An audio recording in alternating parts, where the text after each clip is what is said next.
आज दोस्तों हम बात करने वाले हैं कि अगर आप लोग एक्सिस म्यूचुअल फंड ऐप के माध्यम से अगर आप लोग अपनी एसआईपी को करने जा रहे हैं या फिर आपने अपने एसआईपी को लगा दिया है तो ये वीडियो आपके लिए बहुत ही इम्पोर्टेंट होने वाला है। क्योंकि दोस्तों यहाँ पे मैं एक ऐसे चार्जेस के बारे में बात करने वाला हूँ जिसकी बात दोस्तों आपको एक्सिस म्यूचुअल फंड ऐप के द्वारा नहीं पता चलेगी। ठीक है, जब आपका चार्जेस कट जाएगा आपके बैंक में आप स्टेटमेंट देखेंगे तो आपका चार्जेस माइनस में दिखाएगा और उसके बाद एक्सिस की तरफ से रिप्लाई आएगा, सर ये जो चार्जेस है वो बैंक ने काटे हैं। तो दोस्तों आपका ऐसा कोई चार्जेस ना कटे, इसलिए इस वीडियो को ध्यान से देखना है ताकि आप लोग भी समझ सकें कि ऐसा अगर कोई चार्जेस कटने वाला हो तो हम उससे कैसे बच सकते हैं। ठीक है, वैसे दोस्तों मार्केट में बहुत सारे म्यूचुअल फंड ऐप हैं जिनके माध्यम से हम लोग अपनी एसआईपी को करते हैं। वहाँ पर आज तक एसआईपी से रिलेटेड ऐसा कोई चार्जेस नहीं कटा है। तो यहाँ पे अगर आप एक्सिस के माध्यम से किसी भी म्यूचुअल फंड स्कीम में आप लोग एसआईपी को कर रहे हैं तो यहाँ पे आपको कहीं पर भी मेंशन नहीं होगा कि अगर आपकी एसआईपी बाउंस होगी, अगर एसआईपी वाले दिन आपके अकाउंट में पैसे नहीं हुए तो आपका वहाँ पे चार्जेस कट जाएगा। हाँ पे दोस्तों जब भी आप लोग अपनी एसआईपी को करेंगे तो यहाँ पे ऐसा कोई भी कहीं पर भी मेंशन नहीं है कि अगर एसआईपी वाले दिन दोस्तों जो भी हमारी एसआईपी की डेट है अगर उस दिन हमारे बैंक अकाउंट में पैसे नहीं हुए तो आपका कोई भी चार्जेस कट सकता है। ठीक है, ऐसा यहाँ पे कुछ भी मेंशन नहीं है। जैसे कि आप देख सकते हैं एसआईपी आता है और लमसम आता है, तो हम एसआईपी पे टिक कर लेते हैं। ठीक है दोस्तों, ये मैं आपको ऐसे नहीं बता रहा हूँ क्योंकि मेरा चार्जेस कट चुका है और मैंने एक्सिस वालों से बात भी किया है, लेकिन दोस्तों उन्होंने ऐसा रिप्लाई दिया है वो मैं आपको ज़रूर बताऊँगा। ठीक है, तो यहाँ पर आप देखेंगे तो सेव कर सकते हैं और जो भी है अपना अमाउंट सेलेक्ट कर सकते हैं और जो चीज़ें हैं आकर के आगे बढ़ सकते हैं। लेकिन यहाँ पे कहीं पर भी मेंशन नहीं होगा। अगर आपको कहीं पर दिख जाए तो आप मुझे जो बताइएगा कि वहाँ पे सर ये मेंशन है। ठीक है, तो वैसे मैंने यहाँ पे देखा है दोस्तों, कई बार देख चुका हूँ कि जब आप लोग अपनी एसआईपी को करेंगे तो कहीं पर भी मेंशन नहीं है कि अगर आपका एसआईपी बाउंस होगा तो आपका चार्जेस कटेगा। दोस्तों मेरे साथ क्या हुआ था, मेरे साथ ये हुआ था, मैंने 100 रुपये की एसआईपी लगाई थी जिसका दोस्तों मैंने वीडियो भी बनाया था, आप सभी को वीडियो पड़ा हुआ है। तो वीडियो दोस्तों पड़ा हुआ है जिसमें हम लोग एक्सिस गोल्ड फंड में अपनी एसआईपी को स्टार्ट किया था जो कि दोस्तों 100 रुपये की थी। अब दोस्तों 100 रुपये की जो मेरी एसआईपी थी उस दिन मेरे अकाउंट में किसी वजह से दोस्तों पैसे नहीं थे और मुझे दोस्तों ये अवेयरनेस नहीं थी कि भैया अगर पैसे नहीं होगा तो मेरा चार्जेस कट जाएगा। हुआ क्या दोस्तों, उस दिन मेरे अकाउंट में सिर्फ 39 पैसे थे। ठीक है, तो 39 पैसे दोस्तों थे जिसकी वजह से सफिशेंट बैलेंस नहीं था। ये तो दोस्तों ईएमआई की तरह हो गया, जैसे होता नहीं कि हम लोन की ईएमआई पे करते हैं और उस दिन अगर हमारे अकाउंट में पैसे नहीं होता है तो वो बाउंस हो जाती है, उसका चार्जेस कट जाता है। ऐसा हो गया है, फर्स्ट टाइम दोस्तों एक्सिस के साथ हुआ है। बाकी मार्केट में बहुत सारे ऐप हैं जिनकी एसआईपी बाउंस होती है लेकिन आज तक उनका कोई चार्जेस नहीं कटा है। ठीक है, तो अब 39 पैसे वहाँ पे उस दिन कट गए जिस दिन की एसआईपी की डेट थी, क्योंकि अकाउंट में उतने ही पैसे थे। ठीक है, और उसमें बीच में लिख के भी आया था कि आप स्क्रीनशॉट भी देख सकते हैं। ठीक है, वहाँ पे NaCH फेड लिख के आया, इनसफिशेंट बैलेंस। तो समझ में आ रहा है कि एक्सिस का आपने एसआईपी लगाया था और इनसफिशेंट बैलेंस की वजह से ये आपका चार्जेस कटा है। ठीक है, उसके बाद जब दूसरे दिन मेरे अकाउंट में पैसे आए तो उसके बाद 200 कुछ करके वहाँ पे पैसे काट लिए गए, जो कि आप स्क्रीन वहाँ पे आ रहा है वो आप देख सकते हैं। ठीक है, तो लगभग मेरा 295 रुपये दोस्तों मेरा अकाउंट से कट गया। तो 295 रुपये दोस्तों मेरा वहाँ पे कट गया एज ए बाउंस चार्ज।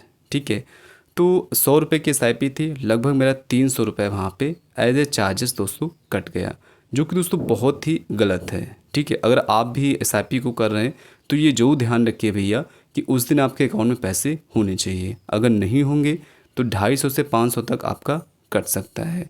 तो दोस्तों ये मेरा कटा है क्योंकि मैंने इसी के थ्रू एसआईपी को किया था, मे भी दोस्तों आपका भी कट सकता है। अब दोस्तों इसके बाद क्या हुआ कि मैंने सोचा चलो एक्सिस वालों से बात किया जाए और वहाँ पे देखा जाए कि वो लोग इसका क्या सलूशन बताते हैं। तो वहाँ पे पहले तो मैंने हेल्पलाइन नंबर पे कॉल किया, जो कि इनका हेल्पलाइन नंबर होता है, डायरेक्टली आप कॉल कर सकते हैं और वो नंबर वगैरह हेल्पलाइन नंबर जो होता है या ईमेल आईडी जो होती है वो आपको डिस्क्रिप्शन में मिल जाएगा, आप वहाँ पे बात भी कर सकते हैं। मैं डिस्क्रिप्शन में डाल दूँगा, कभी आपको ज़रूरत पड़े तो आप कॉल कर सकते हैं। तो उन्होंने रिप्लाई में ये बताया हमको कि सर ये जो चार्जेस कटा है ना वो बैंक की तरफ से कटा है, तो आपको बैंक में जाके कांटेक्ट करना पड़ेगा। ठीक है, तो वो अपनी जगह सेफ़ हो गए कि सर ये चार्जेस एक्सेस नहीं काटता है, एक्सिस की तरफ से उनका कोई भी चार्जेस नहीं कटता है, ऐसा वो बार बार बता रहे थे। ठीक है, लेकिन दोस्तों हम तो यही समझेंगे ना कि हमने एक्सिस म्यूचुअल फंड ऐप के माध्यम से एसआईपी को किया था, जिसकी वजह से मेरा बैंक ने इतना चार्जेस काट लिया। बेशक उस बैंक ने काटा हो जो भी है, लेकिन ऐसा क्या हुआ कि एक्सिस का ही एसआईपी बाउंस हुआ, उसी का चार्ज कटा, बाकी सबका भी बाउंस होता है, उनका आज तक बैंक ने मेरे कोई भी चार्ज नहीं काटा है। तो मेरी बैंक सेम है, सारे जो भी मैंडेट लगे हैं उसी बैंक से लगे हैं, लेकिन सभी का एसआईपी कभी कभी बाउंस हो जाता है, कभी कभी पैसे नहीं होते हैं, तो उनका कभी दोस्तों बाउंस चार्जेस नहीं लगा है। फर्स्ट टाइम दोस्तों एक्सिस म्यूचुअल फंड ऐप के माध्यम से एसआईपी मेरी बाउंस हुई है, जिसका दोस्तों ये चार्जेस कटा है। हेल्पलाइन नंबर पे दोस्तों बार बार कॉल करने के बाद उनका रिप्लाई यही आ रहा था कि सर ये बैंक ने काटा है और आपको बैंक ही जाना पड़ेगा, ये बैंक वालों का ही रूल है, हमको इसकी कोई जानकारी नहीं है। ठीक है, मतलब उनको ये भी नहीं पता है कि अगर एक्सिस के माध्यम से कोई कस्टमर लगाता है, वो सीधे मतलब एक तरीके से अपना एक किनारा कर रहे हैं कि सर ये जो मैंडेट होता है वो बैंक की तरफ से लगता है। भाई ये मैंडेट बैंक की तरफ से लगेगा ही, क्योंकि मैंडेट जो होता है वो एज ए परमिशन दिया जाता है बैंक को कि हमारा एक्सिस का ये एसआईपी है और ये ऑटो डेबिट हो जाए, ये मैं परमिशन देता हूँ बैंक को। ठीक है, तो बैंक का ही तो होता है मैंडेट, वो तो मुझे ही पता है, सारे कस्टमर को पता है।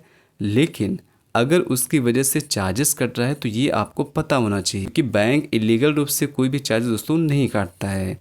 तो ये फ़िलहाल हुआ, अब वहाँ पे हम लोग ज़्यादा बहस नहीं कर सकते हैं, क्योंकि दोस्तों वहाँ पे हम लोग बहस ज़्यादा नहीं कर सकते हैं। तो उन्होंने सीधा बोला कि भैया बैंक में जाके कांटेक्ट करिए, और हमको दोस्तों और आपको भी पता है कि बैंक में जाएंगे तो वो भी यही बता देंगे कि सर देखिए एक्सिस म्यूचुअल फंड का आपने एसआईपी लगाया था और इनसफिशिएंट बैलेंस की वजह से ये आपका बाउंस हुआ है, बात ख़त्म हो जाती है। तो बैंक वाले भी ऐसे बोल के अपना वो किनारा हो जाते हैं। ठीक है, फिर उसके बाद दोस्तों मैंने मेल भी किया था, मैं आपको मेल भी दिखा दे रहा हूँ। मेल आप देख सकते हैं, ये मेल मैंने किया था एक्सिस को। ठीक है, जिसका एक्सिस का मेल जो होता है customerservice@axismutualfund.com। ठीक है, ये होता है। और इसके बाद यहाँ पे आप देख भी सकते हैं क्या क्या लिखा हुआ है, मैं आपको शॉर्ट में बता दे रहा हूँ। ठीक है, लिखा है dear investor, thank you for reaching out to us. ठीक है, inform you that check it out वगैरह वगैरह। ये आपने एक्सिस गोल्ड फंड में 100 रुपये की एसआईपी को लगाया था, जिसकी ड्यू थी दोस्तों 12/6, मतलब 12 जून को मेरी एसआईपी ड्यू थी। ठीक है, मतलब पेमेंट होना था। Future referring the bank statement shared by you, we can see that the sufficient balance was not maintain on the given due date, hence the bounce charges were charges from your bank end. तो यहाँ पे इन्होंने बोला है, आप देख सकते हैं ये चीज़ यहाँ पे बोला इन्होंने कि इन्होंने साफ मेंशन किया है, यहाँ पे साफ बोला है कि एसआईपी वाले दिन आपके अकाउंट में बैलेंस मेंटेन नहीं था, जिसकी वजह से ये आपका चार्जेस कटा है बैंक एंड से। अब दोस्तों यहाँ पे इन्होंने तो साफ बोल दिया है कि भैया बैंक की एंड से कटा हुआ है, और नीचे ये भी लिखा हुआ है we wish to inform you that charges are applied at your bankers end and not from Axis mutual fund, as mutual fund does not any charges ECS bounce charge. तो इनका दोस्तों यहाँ पे कहने का मतलब इतना ही है कि हमारी तरफ से कोई भी चार्जेस नहीं कटता है। तो यहाँ पे दोस्तों हम लोग मान लेते हैं कि ये चार्जेस जो है वो बैंक ने काटे हैं। ठीक है, लेकिन यहाँ पे मेरा सिर्फ इतना कहने का मतलब है कि अगर हम लोग एसआईपी को लगा रहे हैं तो वहाँ पे आपको एक लाइन में मेंशन करना चाहिए कि आपके अकाउंट में उस दिन पैसे होने चाहिए, वरना आपके अकाउंट से पैसे कट सकते हैं। ठीक है, जो कि बैंक एंड से कटेंगे, ये आपको वहाँ पे लाइन मेंशन करना चाहिए, क्योंकि एज ए न्यू कस्टमर उनको नहीं पता होता है कि ऐसा भी कुछ होता है। क्योंकि वहाँ पे हम लोग को पता है भाई कोई लोन की ईएमआई नहीं है, या फिर हम कोई किस्त नहीं जमा कर रहे हैं जिसका बाउंसिंग चार्ज आप लगा देंगे। तो फ़िलहाल दोस्तों यहाँ पे कहने का मतलब यही है कि एक्सिस की ही वजह से मेरा वो चार्जेस कटा है। अगर एक्सिस पहले से हमको अवेयरनेस कर देता कि होना चाहिए, वैसे दोस्तों ये नियम और किसी म्यूचुअल फंड ऐप पे नहीं है, क्योंकि बहुत सारे मार्केट में ऐप हैं और हम लोगों ने बहुत सारे ऐप के माध्यम से एसआईपी को किया है, जहाँ पे मेरा रिजेक्ट हो सकती है एसआईपी बैलेंस ना होने की वजह से, लेकिन बाउंस आज तक नहीं हुआ है। अगर आपका और किसी ऐप के माध्यम से ऐसा हुआ हो तो आप मुझे कमेंट बॉक्स में दोस्तों जो बताइएगा। ठीक है, वैसे मेरे साथ अभी तक नहीं हुआ है। मैंने योनो के थ्रू किया है, एसबीआई के इन्वेस्ट ऐप से किया है, निपुण के माध्यम से किया है, ईटी मनी ऐप के माध्यम से किया है, और भी बहुत सारे ऐप हैं जिनके माध्यम से किया है।